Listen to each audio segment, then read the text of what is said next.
Welcome to the Spiro Diaries podcast with Laura and Elise, two mermaids talking about spearfishing and ocean adventures. This week's episode is part 2 of our chat with our Slay Money Queen, Humble World Champion, Alex Edwards. In part 2, we delve into some of her adventures, her record fish, and get a bit more of a taste for who she is as a human. So, let's dive in.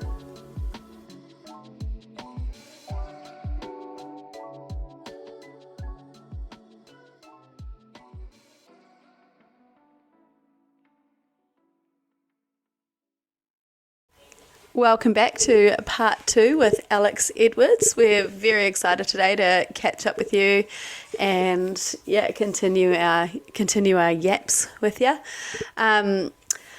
So prior to going to the Worlds, Alex, you went to Tahiti for the Inter-Pacifics, and I believe that you were the only woman competing, and not only were you the only woman competing for New Zealand, but you also won. Is that right? Yeah. So that was probably the last competition I'd done before, or big competition I'd done before Spain. Mm-hmm. That one was a cool Inter-Pacifics because it was in a place that you'd never get to if it wasn't like you'd. So it was in the Marquise Islands on Hivaoa, and like that's a destination I would never think. I was like, oh, I want to go on a holiday there. It's not, and so. With competitions, it's like you get to go to these cool places that you wouldn't otherwise go to. And so it was like in the middle of nowhere in French Polynesia with the most incredible diving I've ever experienced. Really? Yeah, like I think I jumped in the water for the first time, and it was warm, it was not crystal clear, but like 20 meters viz. You look down and it's like there's so many fish, because obviously most places we normally dive, tropical destinations are normally pretty heavily fished out, but over there it was such a huge variety and pretty healthy numbers, so that was cool.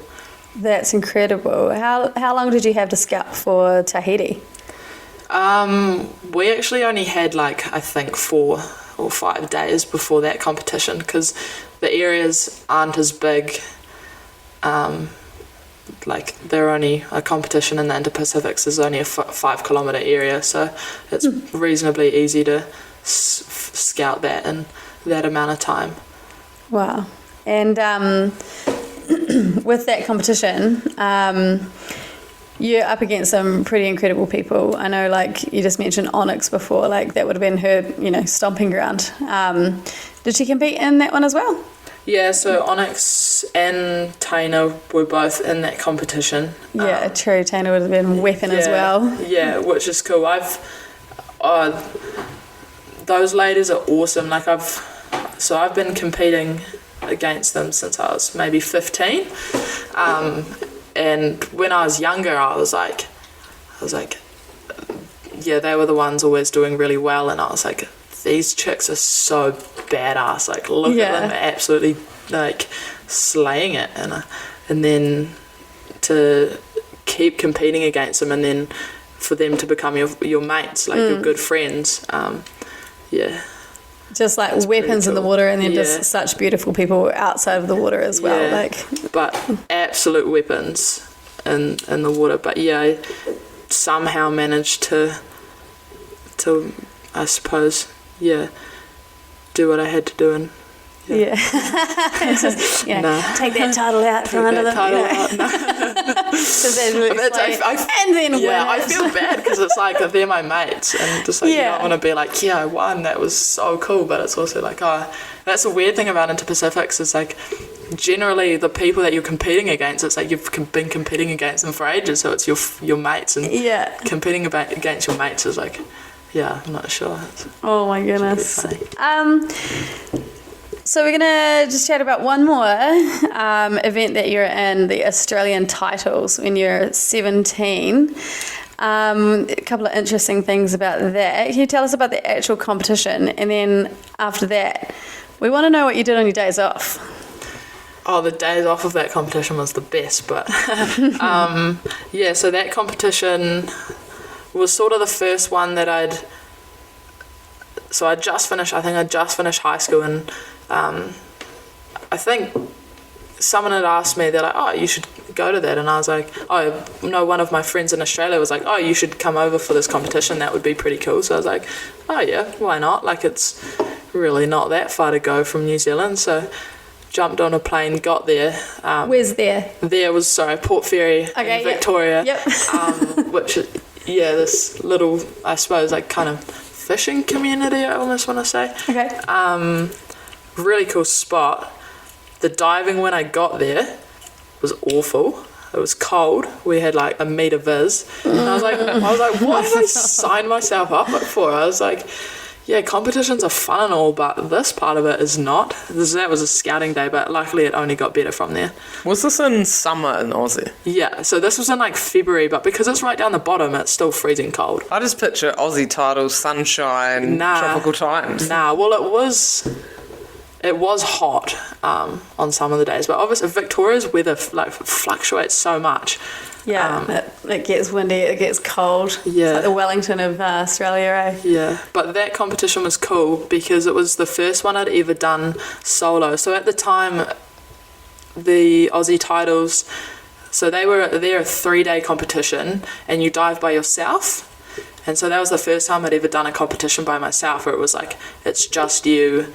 You're not like figuring out with a partner and like trying to make a decision together. You're like, oh, this is on me. If I stuff up, it's on me. You have a sweever, or is it literally just you? Yeah, wow, so you're just in the water by yourself. And it was so much fun. It was so much fun. Does it still get dived like that without a sweever or a buddy? Nah, so now it's pairs, I think, recently. They're a bit behind the times on safety, I think, those New Zealand were. And so, yeah, they dive in pairs now. Okay. So, to the exciting part. Yeah, the best part. What'd you do on your days off? So, the funny thing about the As day a 17-year-old. The funny thing about the day off was that the competition was supposed to be scheduled for this day and they decided that it was too rough. And then, so I just assumed, oh, it's too rough, like no one's going to be going diving. And I actually got a call from Dwayne. So Dwayne, Jeff and Dwayne Herbert, Jeff Crawford and Karen Andrews happened to have the same plan as me and go to the Australian title, so they were there as well. And I got the call up from Dwayne and he's like, oh, we're actually not going to do any scouting today, we're going to go and chase southern bluefin tuna, do you want to come? And I was like, what kind of a stupid question is that? Like, of course I want to go. And so yeah, just honestly, like I hadn't even really thought about that destination as being like somewhere people go to shoot tuna. It hadn't really crossed my mind because I was only like in comp mode. And so yeah, headed out, flat calm seas on the day that was apparently too rough for us to compete, but I wasn't complaining because we were going to shoot bluefin tuna. Flat calm, and we were with a local guy, Peter Riddle, yeah, and he's like the guru from down there. He's obviously chased tuna a lot, so he knew exactly what to do, and so we headed out to where they normally hang out, I guess. And it's like they weren't firing at the start, and you'd jump in and you'd be like, oh, tuna, oh my goodness, swimming too fast. And then I think I shot the first one that I could see, and I was like, oh my gosh, this is awesome. Got it up, and it was maybe, I think, probably like 12 to 15 kilos. And then we started seeing them in bigger numbers and bigger sizes. I was like, oh, wow, damn. How deep are you having to dive to get a bluefin tuna? Like, what drops were you doing? Oh, so we were in like 40 meters of water. Okay. The tuna were fluttering on the surface, and I think I was shooting them in like 5. Like, it was almost like, you know how you jump into a vortexing school of kingfish. Yeah. It was like that, but bluefin tuna, and they were swimming a bit faster. Had you shot a fish like that at this point? Nah, so that was the first like whoa fish that I'd shot, and it was definitely like, holy crap, this is awesome. Until I did the rookie mistake of, so because everything is going so quick over there, they don't dive with the float lines. They just dive with reel guns, and I never really had all that much experience diving with reel guns because they're not that popular in New Zealand like they are overseas. And so I went to shoot another one with a reel gun. It was quite a decent size one, probably double the size of the first one that I'd shot, but got muzzle wrap. And all of a sudden was holding on to the spear gun, getting dragged to the bottom very quickly, and I was like, oh no, it's either me or the gun that I had loaned off somebody I'd just met, and it was a rifle gun, so they're not cheap, and I had to let go in the end. And I think that was the slowest swim to the surface I've ever done, and I get to the surface and they're just like, what happened? I was like looking at them, I was like, oh, I lost the gun, and they thought I was joking. They're like, you're joking? I was like, nah, muzzle wrap. And the guy who I had just met, whose gun I was borrowing, was like, oh, shit. But fortunately, he'd been into Weddy and like maybe a couple of weeks prior, and saw a Hatch spear gun that he liked the look of. So he's like, oh, you just get me one of those and we'll call it even. So sounds like a good dude. Yeah. If it was me, like, I mean, shit. Can't really swear on the podcast, can I? Stuff happens, and stuff happens, and so yeah. For mansplaining purposes, if people didn't know what a muzzle wrap was, how would you explain that? Just to give people like a visual of kind of what happened. Basically, the shooting line gets wrapped around the muzzle or gets caught up in the rubbers of the spear gun, and the line can't. I suppose then, it gets all tangled. The line can't go out of the gun like it should, and you no fault of your own. Like it just happens sometimes with a real gun, and you can't really do anything about it once it happens. It just happens sometimes. Sometimes maybe it hasn't been like reloaded properly. Like if the shaft maybe could have been tangled, I'm not sure. There could be a lot of what ifs, but I like to not think about it, like all the other what ifs that happen when you're spearfishing. So if you were to have like a reel on your belt, do you reckon you would have had enough time to clip on and save it in that way? For sure. Yeah. I got the advice after it, actually. Someone was like, oh, why don't you just... Retrospect knowledge. Yeah, retrospect knowledge, eh? It's like, oh, well, if this ever happens to you again, just grab hold of the reel line near the reel. Oh, okay. If that makes sense. Yeah. And so, I don't know how to explain it. So, you're still holding on to that, and reel can still let out. Oh, it can come out the other side, so as you're swimming up with the gun. Yeah. Okay, well that's... Well, not up with the gun. You kind of have the reel. I think that's how they explained it. I don't know. It made sense at the time. Okay. Oh yeah, that would work, wouldn't it? That would save me a bit of money as a 17-year-old fresh out of high school. But hey, not worth not worth popping some eardrums and getting dragged down to the bottom of the ocean for. Not. I think I was more just gutted about the fish. I was like, damn, that would have been you feel bad because obviously it's such a magnificent species of fish to have shot it and then know that it's probably just going to go and not survive. But I mean, we got another chance at them in the afternoon when I got back, and I was staying with with some of my friends, some of my Aussie mates, and they were like, you went and chased bluefin without us.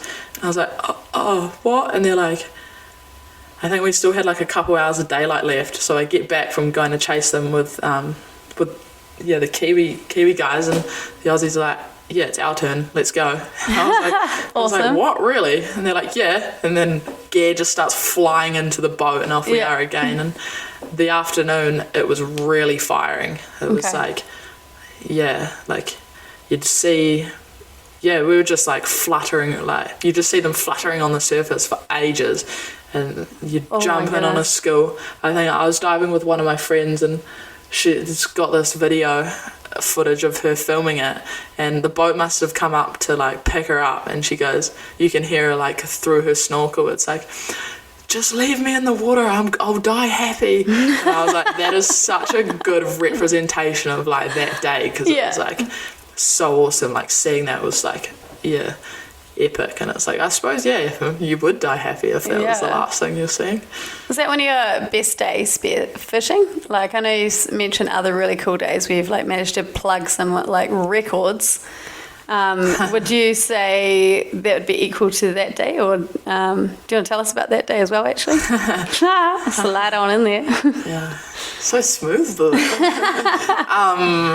Yeah, so that was definitely one of like the highlight days, but another pretty cool day was when it was actually not too long after that. Actually, I was in Exmouth and I met this absolute legend of a diver, Lee Mitchell, guru, very knowledgeable on all things fish. And yeah, I was lucky enough to go out for a trip with him out of Exmouth, which is very, very cool diving up there. Very different to what we do in New Zealand. But yeah, that day was like we'd waited for the weather to come right. It finally came right.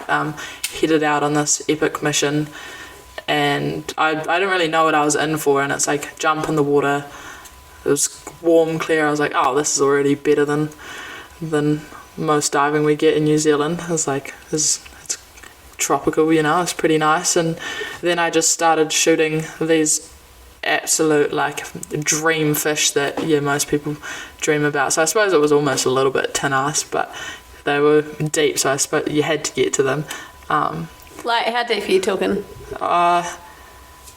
Around that, but like 25 to 30 meters, sometimes more. Yeah, it depends. Yeah, where we were diving or what the fish were. And I remember shooting. The first one was a red emperor. I think it was 9.5 kilos or so. And after shooting it, they're just like, I swear it's not always this cool. And I was like, yeah, this is pretty cool.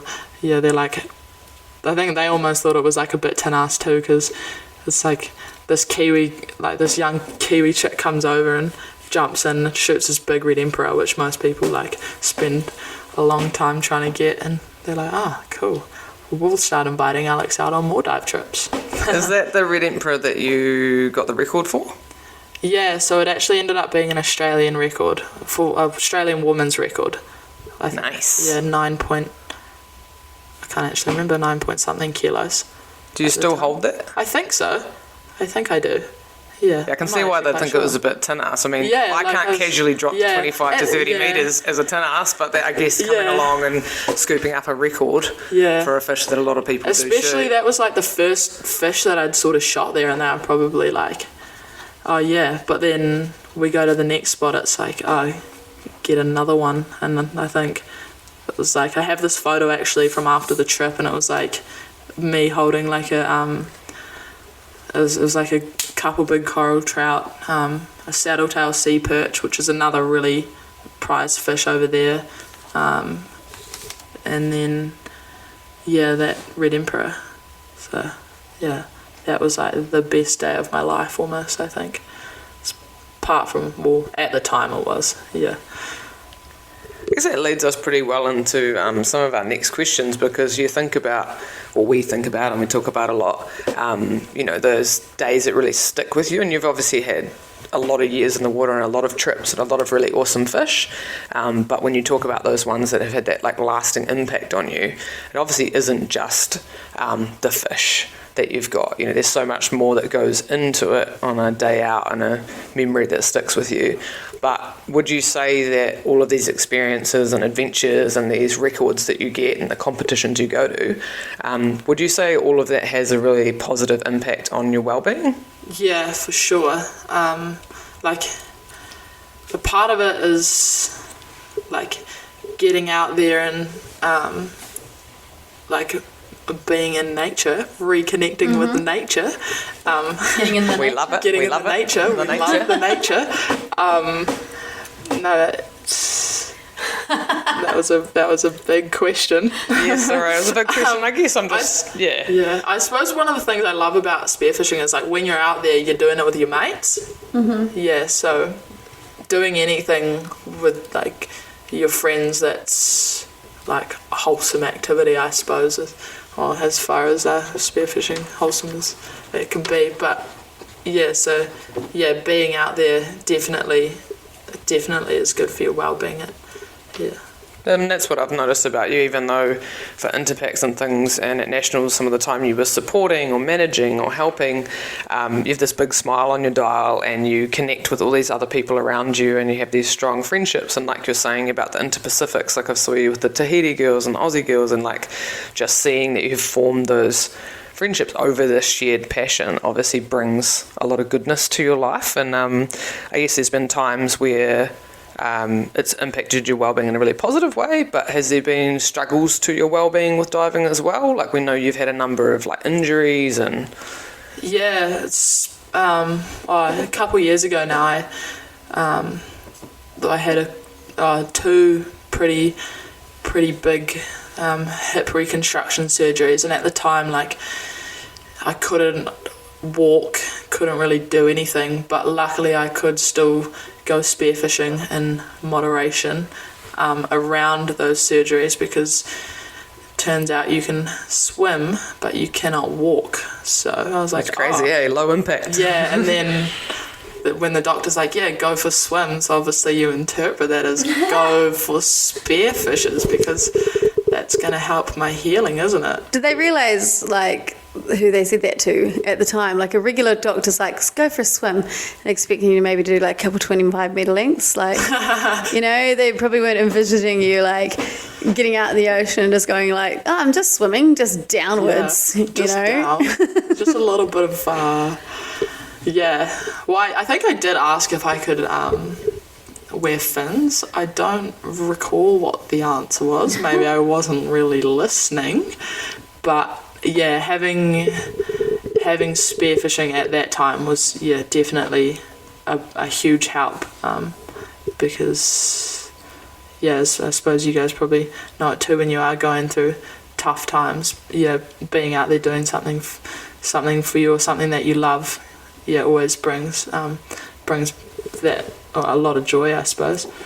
If it's a happy place there and it gives you all those different elements of well-being and you can't do it, it can be pretty trying. So it's pretty clear that if after having some pretty major surgeries that you, for whatever choices you did make, doctor's advice or not, you've obviously got back into, like we're talking about the Worlds in September last year.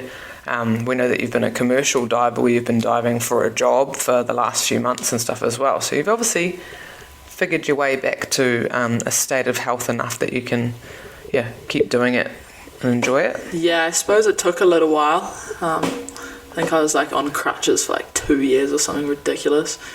Not that I was very good at sticking to that, which is maybe why the healing process took a bit longer. But yeah, it's honestly now it's probably like the doctors actually like the idea of it because it's low impact.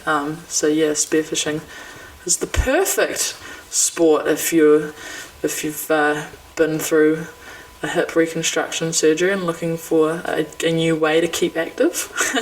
Yeah, I mean, it's cool to hear. It's not cool to hear that you had struggles, but it's cool to hear that you've been able to keep doing it. And I mean, you've mentioned ear things bothering you. You've had these hip things going on. Do you have any Spiro health advice for anyone else who's just... I know this is going off what I just said, but listen to your doctor when they told you no more diving, because blowing in, like, pushing ears or sinuses is not good. I think so that competition in Tahiti, I actually had a sinus infection the whole time. And I pushed it a lot more than I should have, which is the second time that I have, because I've been so eager to actually, it's like you've gone that way, all that way, it's like you want to dive, and you girls have probably been there too, it's like nothing's going to stop me sort of thing, and so you do, and then you end up pushing it, and then I think I had to be out of the water for probably like 3 months after that, just because... Yeah, so pushing your ears and your sinuses is a big no. Don't do it. It's not worth it in the long run.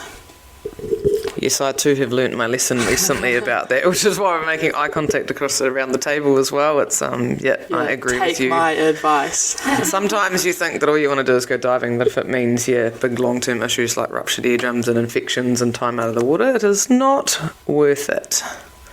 So you would have had some pretty hefty hip surgeries and some pretty hefty ear things, and I know that you had to have a long time out of the water for that. What year did you get your hips reconstructed, and then you have 2 years off, and then you're suddenly straight into winning worlds or coming second at worlds? How does that work? There was a grace period, I think.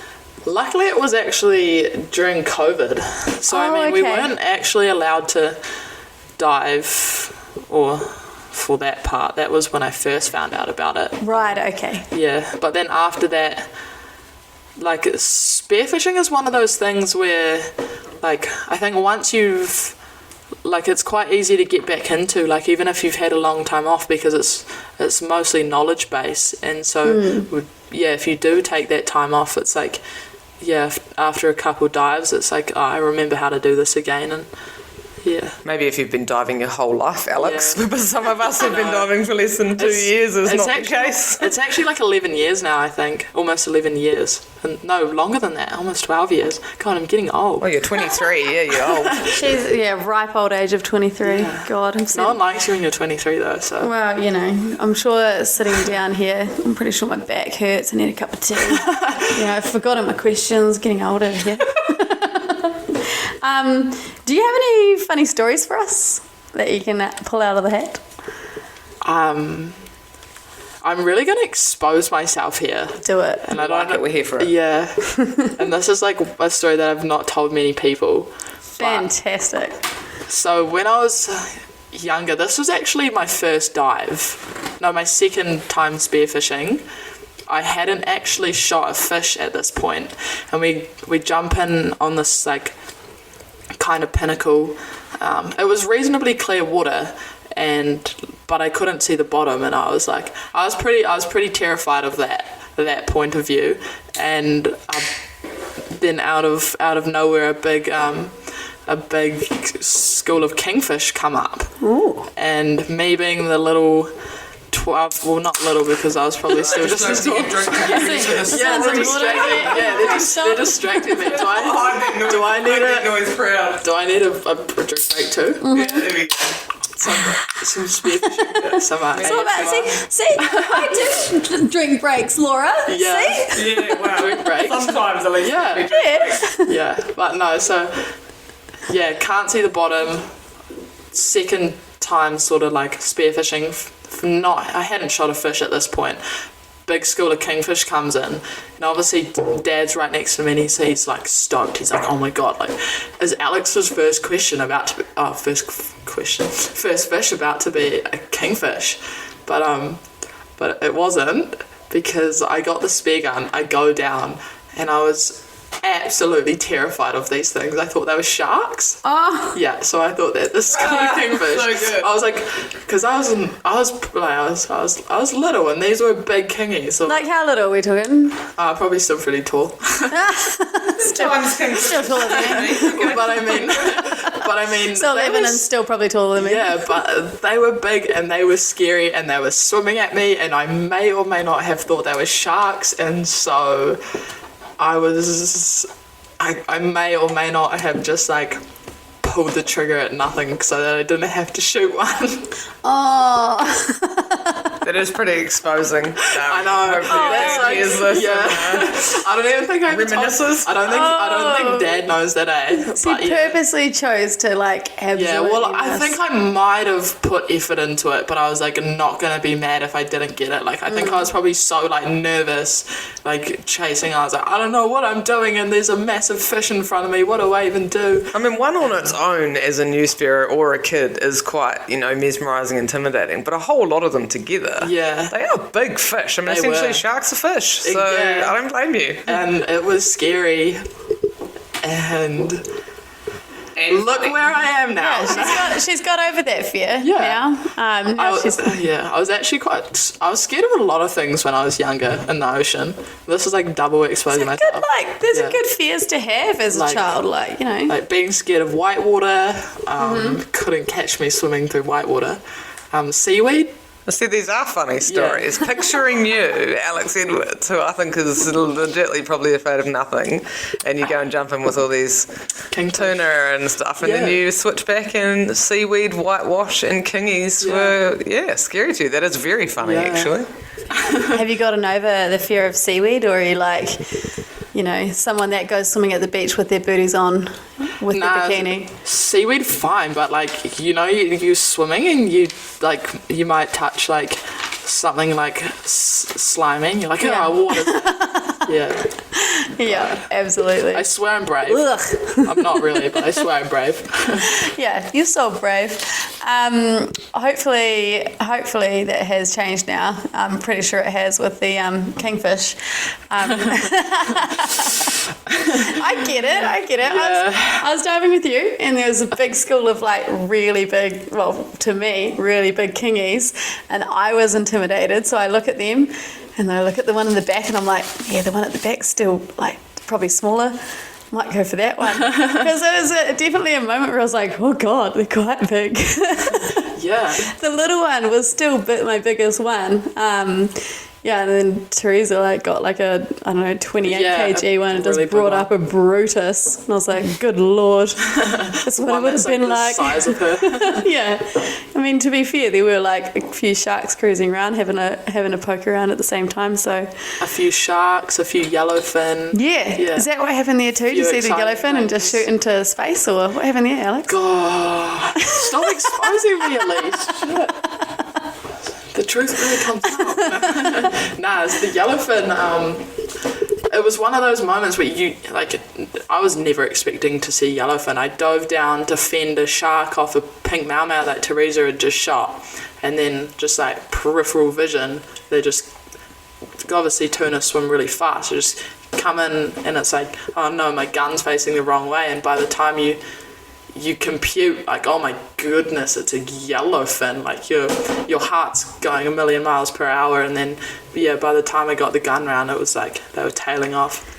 Also wasn't my spear gun. I was like, better not lose another one, but I mean I would have done it anyway if I had the chance, because spear guns are replaceable. What an incredible moment. I heard you girls shrieking, and I was like, what is going on? But far out, like the fact that they're in the water with you and just like that close to the island group was just incredible. Like it wasn't like super, super deep water. Like I'm not actually sure how deep it is out there. But the fish were actually only in like couple meters. yeah. Man, that's incredible. That's probably one of the coolest. Like I've seen a lot of cool things while diving, and that's definitely up there with one of the coolest. Oh man, for sure. Spectacular. Do you have any dive day rituals? Do I say it? This Yeah, is go going to be on. the same one as everybody else's. Do you do a poo?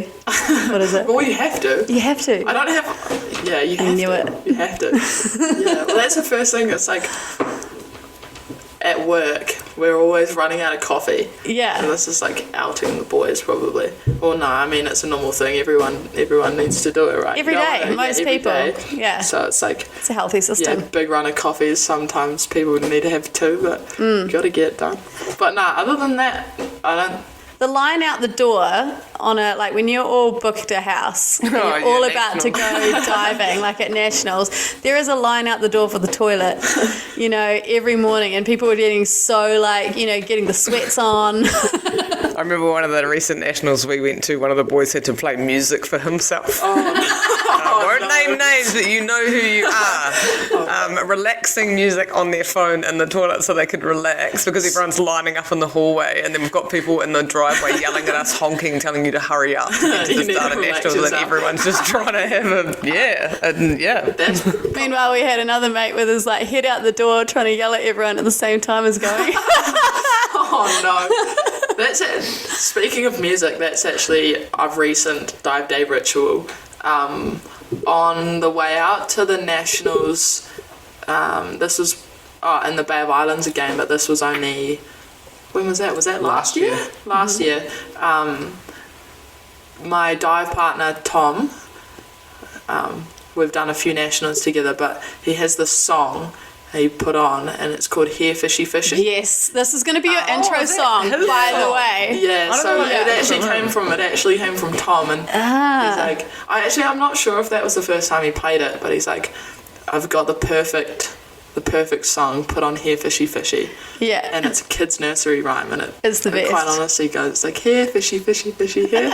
Alex is wanting like a big DM drum and bass remix of it.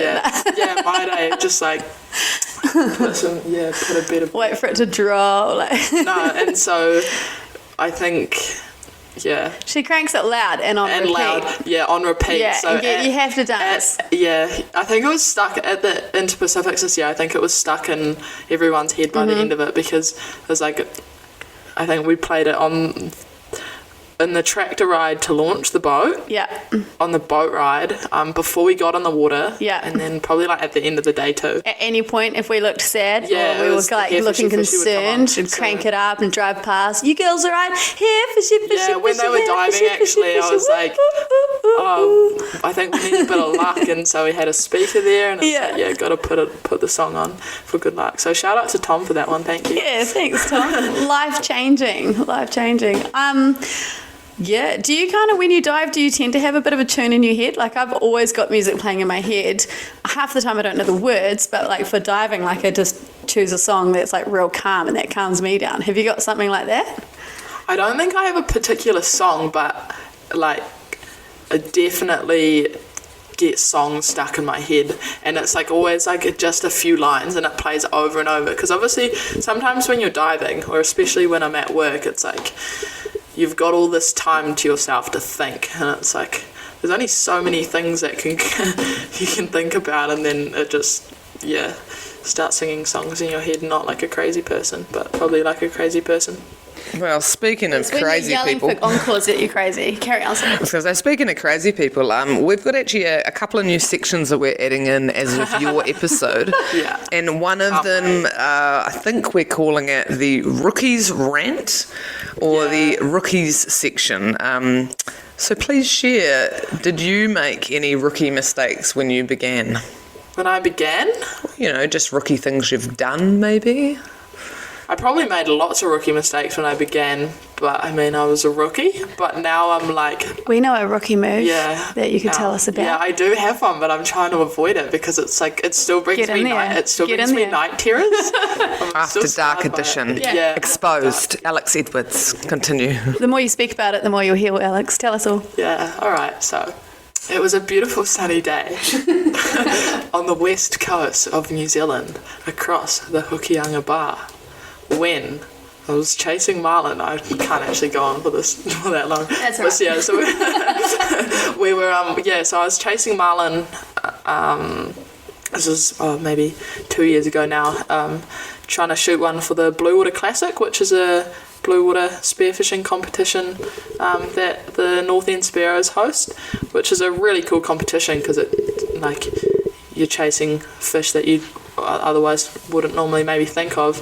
I was out on the west coast with Dad, and I don't know if anyone really knows much about chasing marlin as a sparrow. You basically sit on the back of the boat, fully geared up, watching lures all day in the hot summer sun, waiting for a marlin to come up and then jump in and shoot it, essentially. But in my case, I think I'd been sitting on the back of the boat for like 5 hours, and you in this time, like you really start going delusional. You start thinking you see things, and then a marlin did actually come up to the surface, and I saw it, and I was like, did I actually just see that? And Dad's like, oh, I got a marlin. I was like, whoa, a marlin. Like, I think to him and I, like, we're not fishermen, so we don't know how to raise marlins. So at the time, we were probably like just as stoked to like have raised one and to be seeing one. And so it jumped straight in the water, dived down, look up, watch the first lure go over, I was like, okay, no marlin. Second one, I can see it, and this thing is like so hot on the teaser, it doesn't know I'm there, and so it gets within, like, I think I was reaching out with my spear gun, and it was probably like, if I reached out further, I almost could have touched it by the time that I went to pull the trigger. Like, it was that close, and before it realised that I was there, went to pull the trigger, and nothing happened because the safety was on. So Alex. Yeah. So painful. just like replay in my mind, and obviously they're swimming so fast that it's like you only have that one moment, and like by the time you get the safety on, the fish is gone. And so I think I chased it for like 20 seconds or whatever, but it was gone. And then I sat up in the water, and all the commotion, my weight belt had come undone, and I dropped that and got to watch that sink to the bottom of the ocean. I've heard some upsetting the safety's on stories, but I've never heard anyone say that they've lost a marlin with the safety off and a weight belt. That is, I think for the rest of like, actually no, I still do have night, like, someone brings it up, you close your eyes, you can still see it like just coming in hot. Like it was like, you think about it, it's like, will I get an opportunity that good where it was like that close? But I mean, I can think about it and be like, the fact that I actually got to see a fish that spectacular up close, I was like, that's almost makes up for it, because I'd never seen one in the water before, so I was like, at least I got to experience that. And I mean, when I do, if I do eventually get one, it'll hopefully make it all the more better. Hopefully it does. Like, sometimes when it takes a long time to get a fish that you're like going after, like, absolutely no comparison, but like, it took me years to get a kingy, and when I finally got one, it like, I was just so pumped. But like, that's just a little kingy. You're talking about like a giant ass marlin that you've been like sitting in, and then like, I'm sure that's not your first time like setting up the trawls and like having to sit there watch it like all day, like dozing off as you're there because the sun's so bright and all that kind of stuff. It's like awful, punishing. It's like so punishing. The worst part is like, you've like, I think I'd done a lot of days where you hadn't seen anything. So it's like, that was my one chance, and like, I think I maybe had done like 10 or so days, and that was like the only real chance that I'd have. And I was like, am I going to have to wait another 10 days until this happens again? I hope not. I don't know if I'm up for it. You reckon you do the comp again? Yeah, for sure. We did it again this year, but we didn't have much luck, although we did do it in a lot better style, and we were on Mum and Dad's boat, sitting in a catamaran. On the catamaran, sitting in deck chairs. Having bacon and eggs brought to us while we were sitting in the hot seat. So that was a little bit more comfortable than the other times. Oh my goodness! Oh, heartbreaking! So heartbreaking. Part of me, when you first told me that, I was like, that's not a rookie move. You got like a marlin there, and you're like, no. I had the safety on. Okay. Fair call. Everyone's got one. Are they willing to share it? Yeah. If you could go back and give yourself advice for when you were just starting out, I mean, it's kind of different when you're like 5. But like, for a new person that's starting out, I guess, what advice would it be that you give them? Oh, that's a good one. Don't be afraid to ask people questions. Nice. Is a good one. Like, a lot of experienced divers, or just a lot of divers out there, they love talking spearfishing. And so if you're eager and there's something you want to know, don't be afraid to ask. Don't be afraid to ask questions, ask for tips. Mitch, I like that. That's really cool. I was definitely one of those. Luckily I had Dad to ask all those like stupid questions about. We have you to ask stupid questions, so it works out well. Yeah. Well, rolling into one of our other new sections which you have inspired, we had a few different names for this, but basically to mansplain it to everyone, since it's the first time. please tell us about your spearfishing ick. And for us boomers, that's something that grinds your gears, or just makes you cringe about spearfishing or being out on a spearfishing day. Your spearfishing ick. Elise's box. Oh, No, I'm there's kidding, some I'm context kidding. to that. Excuse me. We will explain that after The this. plastic box. Yeah, sorry, I didn't mean for it to. No, all right, we'll lead in, actually. We'll give you Yeah. some time to think about yours. We'll lead in, so we're creating a I section. do have mine, but yeah, I want to hear I have a yours. I've got a very organised box. I'll take it. I put it on the Back box. off. This is my ick about Elise, because she's got a lot about me. One of my icks that grinds my gears is that Elise thinks she has this magical, super organised and convenient giant plastic ass It's not that box that she brings on boats. When we get offers on boats, which, aren't our boats, the people say, please bring as little stuff as possible and keep your stuff out of the way. The amount of times I have been moaned at by other people who own a boat and saying, why have you and Elise bought this stupid big plastic box? And I have to go, it's not mine. And then they go, well, it shouldn't be here, and then I trip over it. There's just too many, and I know you love your box, but it is my Hey, at least it keeps things spearfishing dry. ick Yeah. is your box. It keeps things dry. Often I find Laura's stuff in it. But it's funny that she says she's tripping over it, because often I'll get on the boat.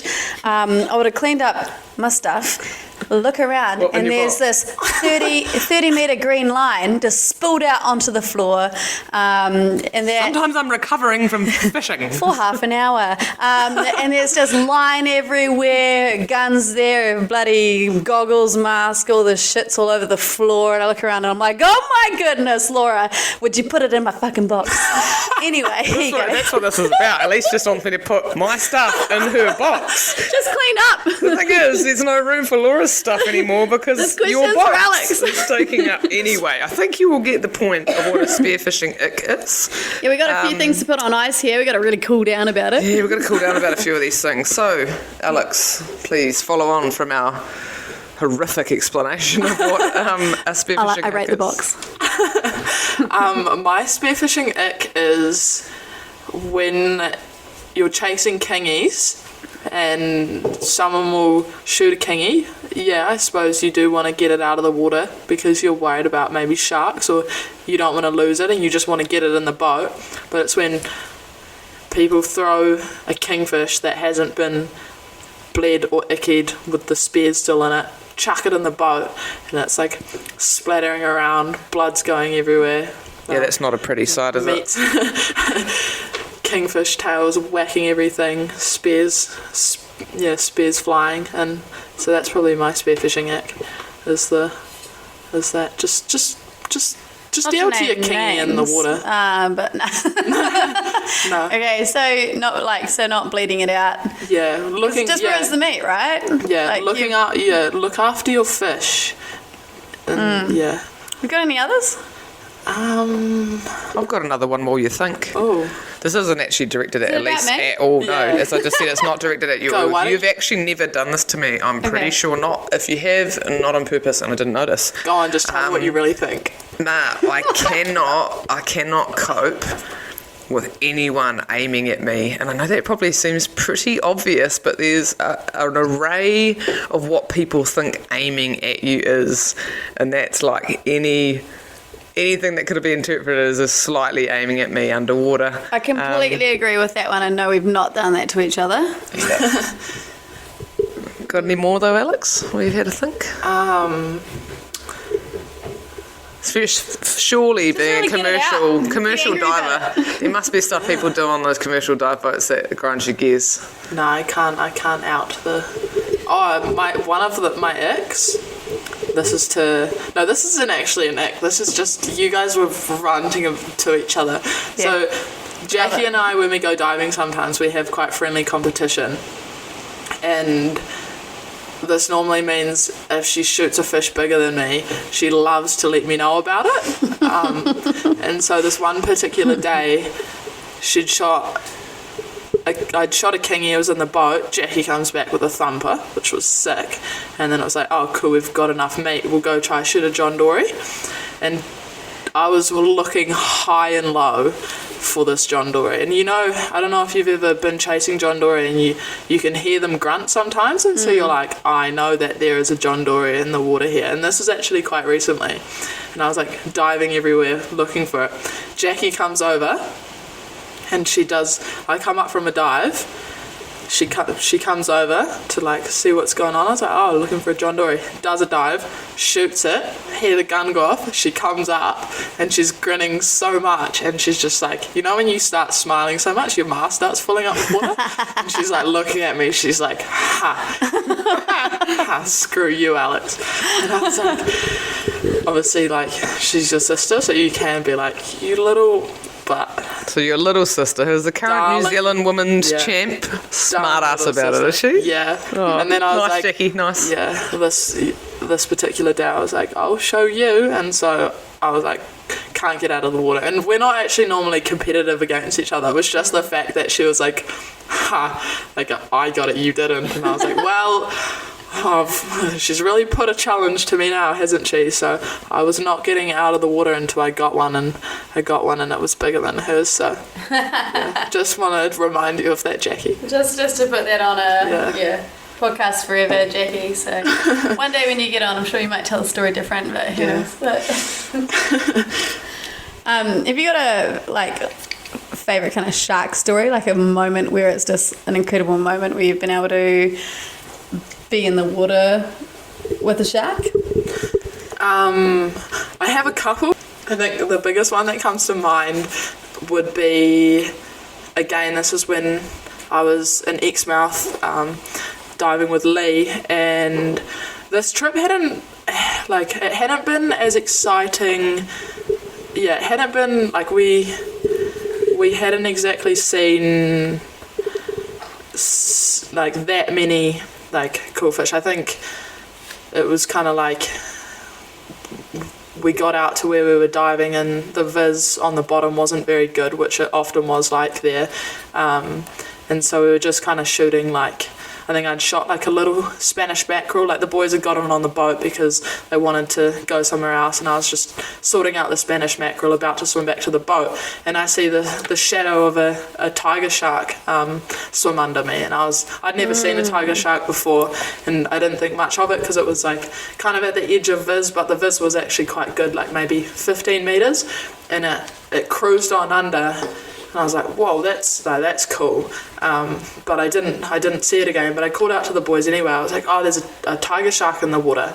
And so they were like, oh, sick. So they jumped in as well, swam over, and I start hearing one of them yelling at me like, Alex, you idiot, what are you doing? And I was just minding my own business, pulling in, sorting out the Spanish mackerel. And I turned around and look at my feet, and just behind me is this tiger shark just kind of hovering there. Whoa. And I was like, well, good thing it wasn't hungry, because I would have made a great lunch. Yeah, quite the snack. Yeah, a little snack. And so, turn around and I was like, oh, wow, that's closer than I would have liked. But I mean, in a situation like that, it's if it wanted to have a go, it would have. And so we sort of spent the next, I think it actually hung around for quite a while, and we spent the next, little while just, just watching this tiger shark, which was pretty cool. I think we tried to even go for a little fin ride, but they're pretty powerful creatures, so we didn't really have much luck doing that. But wow, so that was incredible. How big do you reckon it was? Bigger than me. Big enough to have you as a snack. Bigger than me. Not, it wasn't a which huge is one. It would have been quite long. Yeah, it wasn't a huge one, but it wasn't a small one. Right. Yeah. Okay. Well, speaking of fish, as you know, we all know in this room, not a big fan of sharks, so that gives me the irks, but it also sounds very cool. And yes, I guess moving on to then, if you had a favourite fish to hunt, specifically just a fish that you like to hunt the most, what is it and why? Snapper. I'm not shocked by this. I've seen a lot of glorious pictures of you with some big juicy snapper on the gram. I've been to Alex's snapper school and it's quite great. So snapper, and I think it's definitely the most challenging fish that we have in New Zealand. It requires a lot of patience, and especially when you're learning how to hunt them, it is extremely frustrating. I think I've spooked a lot of snapper, but like that feeling when you swim over a ledge and there's a big one sitting there, nothing can really replicate that except for a big patch of power. But yeah, swimming over a ledge and there's a snapper there, you're like epic. You get that buzz, and I think chasing that buzz is probably why I love shooting snapper. They also taste delicious, and when you get one, a big one or a little one, it's like, it's pretty fun. I like the challenge of it, I think. Can you recall your first snapper, or your first prominent sized snapper? I can recall both. My first snapper was actually at the Nationals in Whatafifi when I was 13, and Jackson Shields was actually my sweever, and I think I was trying to shoot like a pigfish or something. Yeah, the pigfish. Yeah, the pigfish. I think I was trying to shoot a pigfish or something. And we were just burling up burling up Kinner, and snapper started coming in. So first one was just on a little ground bait in a few meters of water, and I was stoked.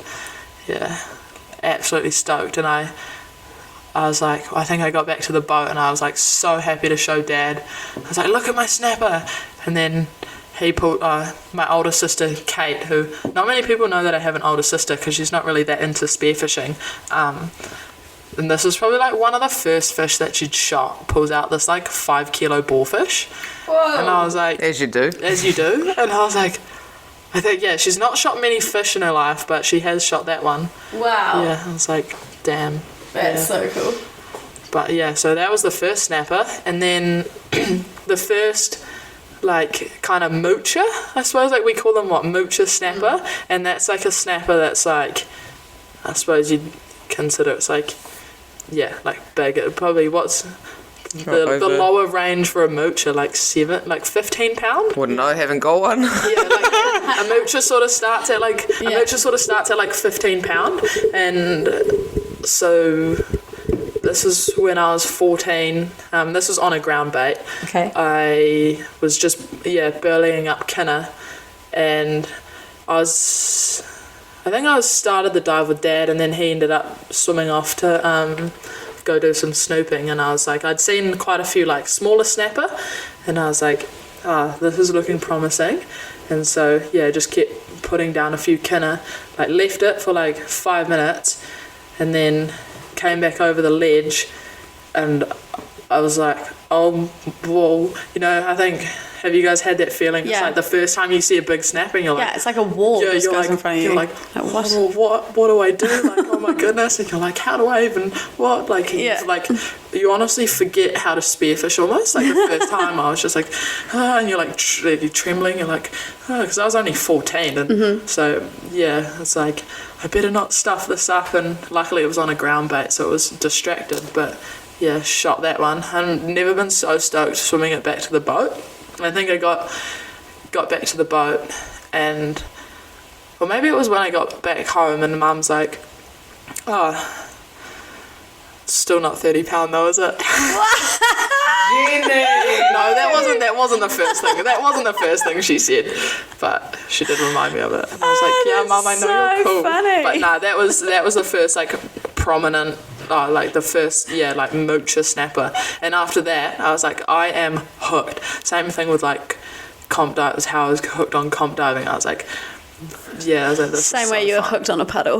Yeah, exact same. That feeling of shooting that snapper was the exact same stoke I felt when I would. Your mum's still like, it's not 30 metres though, is it, Alex? Yeah, So, no. it's not 30 pounds, so is it? Oh, funny. Oh my god, that's so good. Oh, Jenny. Would you say that's your favourite fish to eat and prepare, or have you got another winner that you particularly really like? Snapper is delicious, but my favourite is kingfish. Yeah. What part of the kingfish? Kingfish. The belly. Yeah. Yeah, the belly of like a fat winter kingfish, where it's like the meat almost looks marbled. Yeah. So Yeah. you're talking raw, or are you talking like? Oh, are you talking like how to prepare it? Yeah, well, or- no, like first, I well, thought like you meant, I was originally talking about what's your favorite okay. like slice of a kingfish, but like Yeah. I mean I can't imagine taking a belly that looks like that and cooking it. No, I did. So I like Okay. it. Yeah, just seared. You sear it. Yeah, just seared. But my favorite way to eat kingfish is ceviche. Okay. Yeah, love ceviche. What how do you prepare your ceviche? I don't want to say because someone's going to come for me. They'll be like, "That's not how to do it." Ah, well, there's many different ways, you know. Like you've got ceviche, you've got oka, you've got like 1,000 ways to do the same sort of thing, and everyone kind of seems to have their own little variations. Yeah. That's okay. We can Nah, pass that if you like. Yeah. Well, yeah, nothing goes past a good ceviche, ikamada, like it. Yeah, I'm not sure. But served with corn chips. Oh yeah. Yeah, that's a hack that I learned from Catherine, Yeah. my friend Catherine, actually. Yeah. You can make the little tostadas that they sit on, and Yeah, yeah. oh my goodness. Ceviche is just so good. It's that, and yeah, that's like, you know how when you grow up and you move out of home, you have that like home cooked meal. Not that it's really cooked, and you like you're excited for it when you go home. So I lived in Dunedin, and I think like one of the biggest things I missed about home was eating kingfish, because you don't have kingfish in Dunedin. Okay. Yeah, and so I was like, I go home, it's like all I got to do is shoot a kingy, so that Get home. yeah, that's the home cooked meal. Mum already knows it. She's like, Yeah. got to have all the stuff ready so that.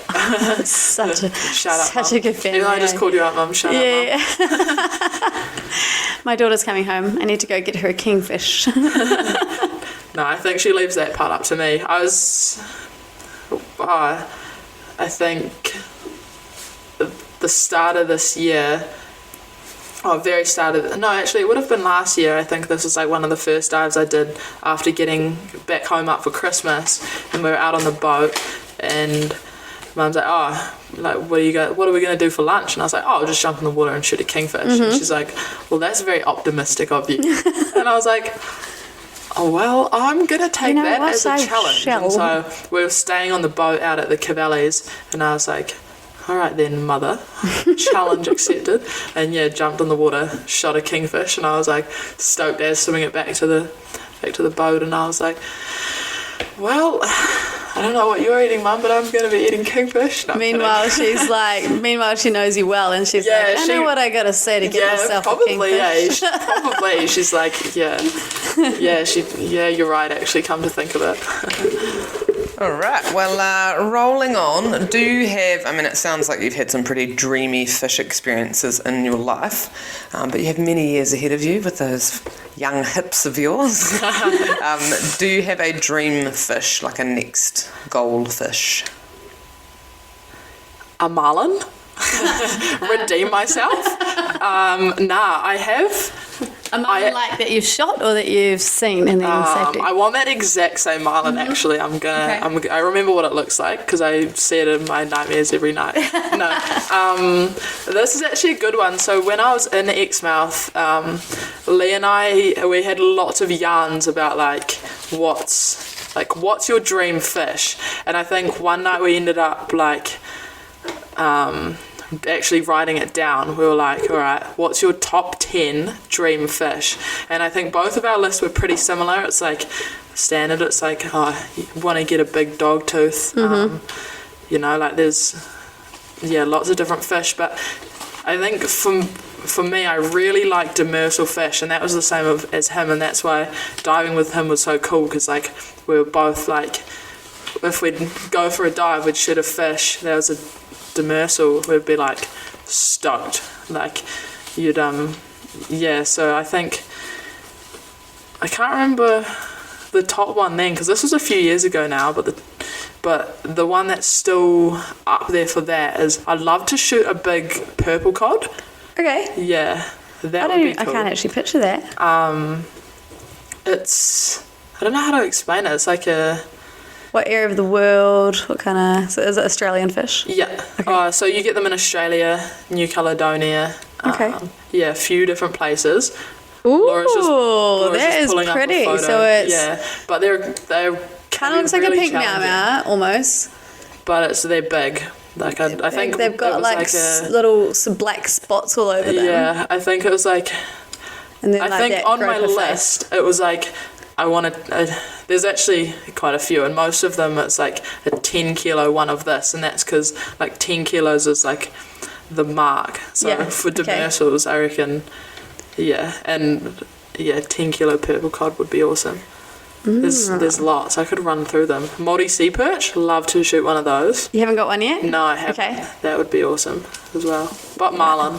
Ultimately marlin. 10 more days. Very first time you jump in, it will be there. Yeah, hopefully.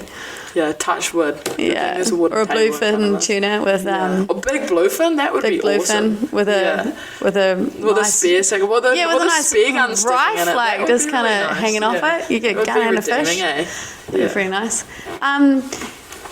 Could you describe like your ideal dive buddy? I mean, there's not probably a lot of people that can dive as equal to you. But, you know, what would you like if you could have a dive buddy?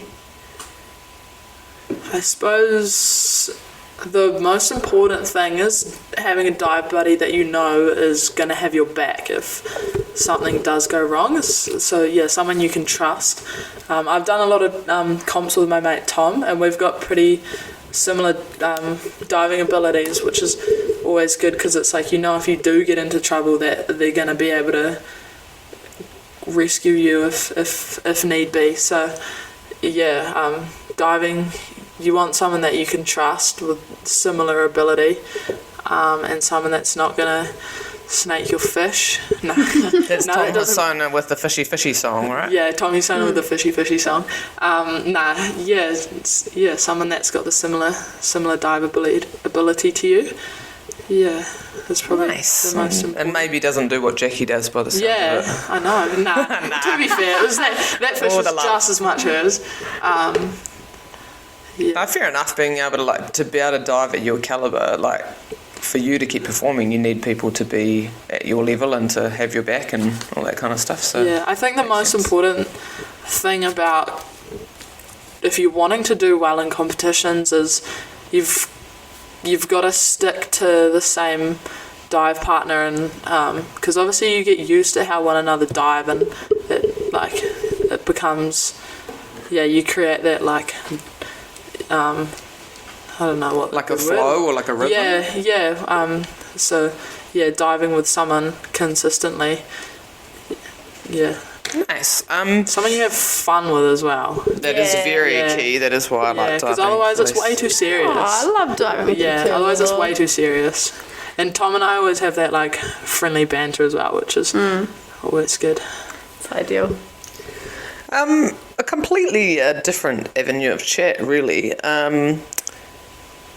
If there was anything that you'd like to see, because you've seen a number of years of competing in the sport, if you could see change in spearfishing, in the sporting part, like the competitive part, what would you like to see sort of over the rest of your lifetime in the sport?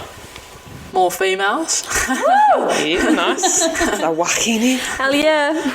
Yeah, I'm not sure. Why particularly more females? Oh, because that would just be really slay. No, I'm kidding. I'm not sure. She's the ultimate slay money queen. So I've really refrained from using the word slay this whole podcast. I'm actually so impressed. That's all I've actually heard from you. Most of the times we've chatted is just slay, and I'm like, this is awesome. Yeah.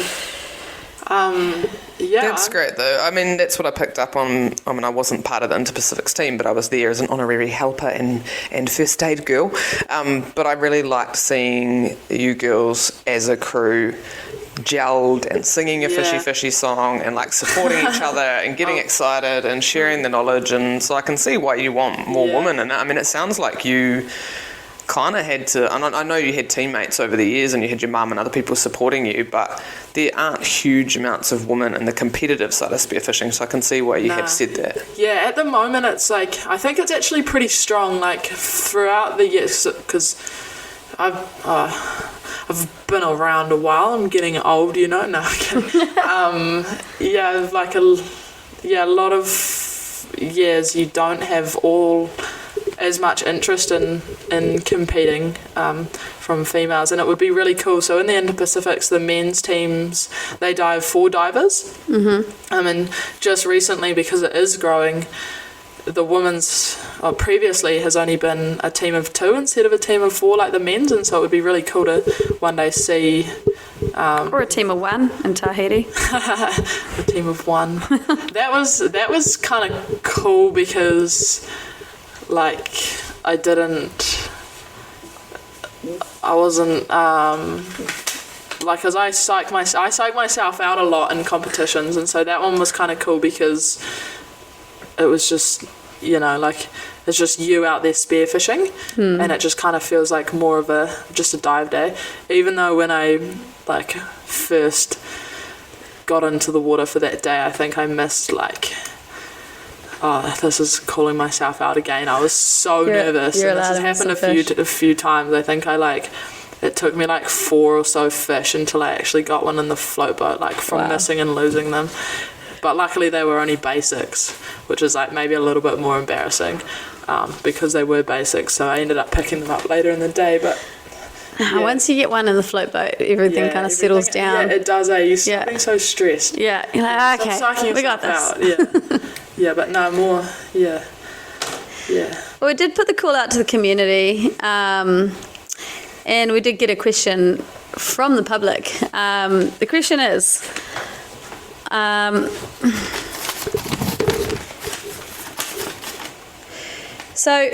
is, why are you called Mavis, Maeve, or Mavu, and who is Katu? Oh, that's really funny.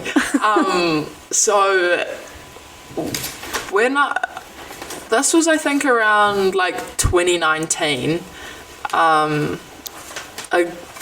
at one Nationals, it was the Nationals in Wellington, there were a few of us girls that were competing. We hit it off and became real good mates, and we had this group chat called the Pathots, and I was still 17, and apparently I was quite an old soul, they like to call me, a wise old soul. There's probably just another word for like calling me boring or something. I don't know. Surely not. Hopefully they didn't. Surely not. But so they were like, you're like an old lady, and the first old lady name that like popped into their head was Mavis. Mavis. And so from then on, it was just Mavis, and it's funny because like they call you Mavis to everyone else, and then everyone else starts like picking up that you're called Mavis, and having like a few different nicknames.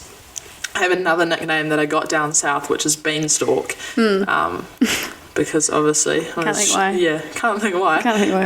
And that one's been shortened to Bean, so it's funny what nickname you get called. It's like, oh, what sort of spearfishing history they come from. It's like what friends they sort of must know for someone to then call you like Mavis. It's like, Mavis, I know where you've heard this one from. Okay.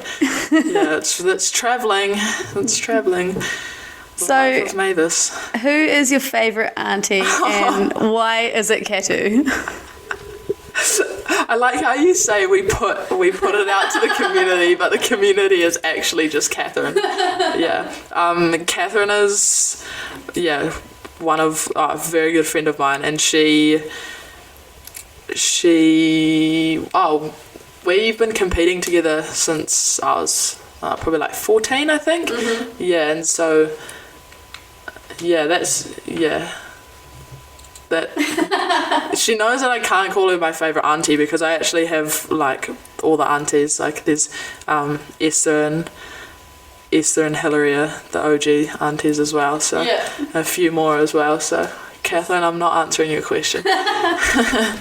To be fair, she did try and, get a few laughs in here, but she did also tell us to make sure we raved about you and made sure you weren't too humble. She reminded us that other than diving, you have also, got a Bachelor of Commerce and Science in Aquaculture and Fisheries and a number of other things I can't pronounce. And she was genuinely pumping you up and very excited about making sure that we, portrayed the awesomeness that you are. But she did have one more fun one for you, and it is, are you genetically related to Avatar? It's funny you say that. So, Well, we wanted to know, right, we asked. We thought it was a joke to us, but we want to know. Yeah, so just so the listeners know, I'm 6'2", which is 188 centimetres. So obviously that's quite tall. She's glorious. For a female. Well, I just personally think that everyone else is just short, but I think it helps with your spearfishing too. So everyone always says they're like it's cheating because you're already halfway down. Yeah, but no, I'm not genetically related to Avatar. Although people sometimes like to say, "Can you wear a full blue wetsuit so that you look the same?" And I'm like, well, no. Also, stuff you. The Avatars are an extremely amazing race, and I take that as a compliment if I was you. So you're going to be heading to Aussie soon for some diving and fishing. What kind of plans have you got to get over there? A purple cod and a Murray sea perch, obviously, but what else have you got going on? Just a change of scenery. Yeah, cool. Change of scenery.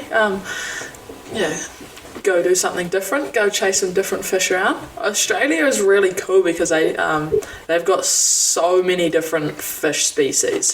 Like unlike New Zealand, we've kind of got the same sort of ones that you go out and target, whereas in Australia you don't really know what you might see. Like you might go out and you could see 10 fish that are like awesome fish. And so you never know what you're going to see, so that'll be pretty cool. That'll pretty exciting. Incredible. Have you got any certain locations that you want to be in? Right now, I'd love to be in Exmouth. Especially sitting here, while it's raining outside. It's raining outside. It's foggy cold. as anything. Yeah. Well, there's a bazillion other things we could probably drivel on and talk to you about, but we really didn't want to leave out one of the greatest accomplishments that we think you've had over your few years. I'm not even taking the piss when I talk about this because I'm highly impressed by it. You published a book and also won, and I word this probably incorrectly, but it was basically a New Zealand Young Business Person's Award for creating products with Te Reo Māori focus. Is that correct?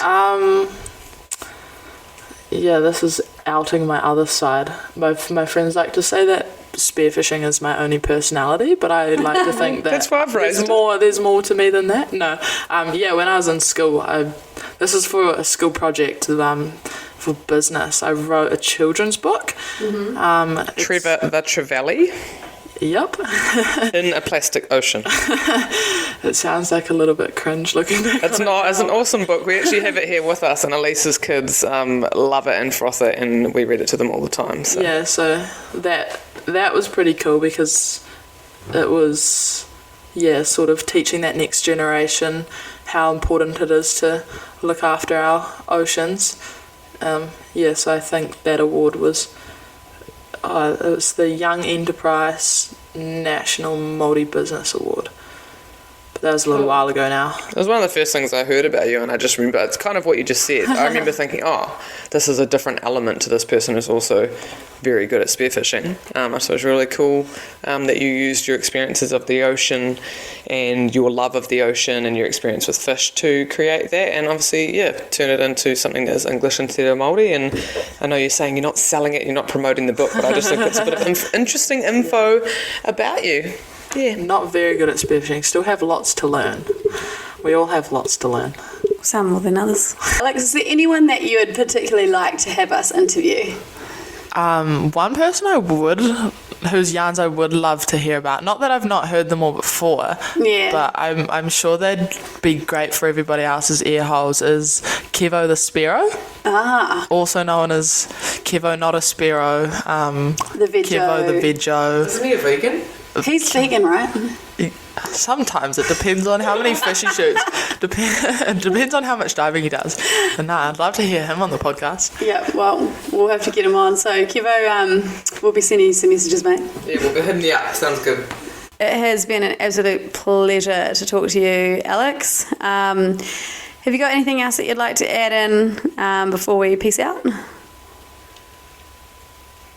Dive safe. Dive safe. Have fun. Look after your mates. Yeah, for sure. Thank you so much for joining us tonight.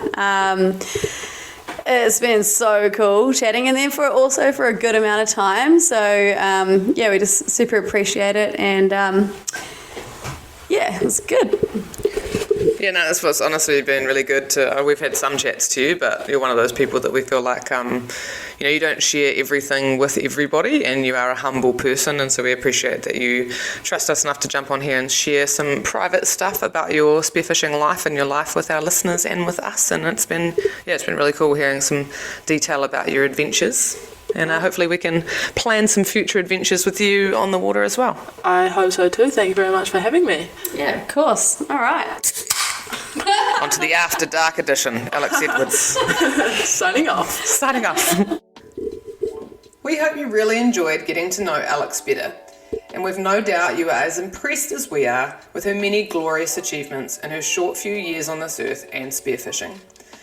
We are really honoured she trusted us with her yaps and know she'll continue to be the biggest SMQ we know. At the Expo, we did a feedback form and gained some valuable insight. We are already contacting numerous people that you would like us to interview and working on future episodes covering the suggested topics like beginner's tips. If you have any people or topic suggestions, please feel free to DM us on our email. If you have any people or topics that you would like to... What the fuck? If you have any people or topic suggestions, please feel free to DM us, or you can email us on sparrowdiaries@gmail.com. And as always, thanks for listening. Toodles!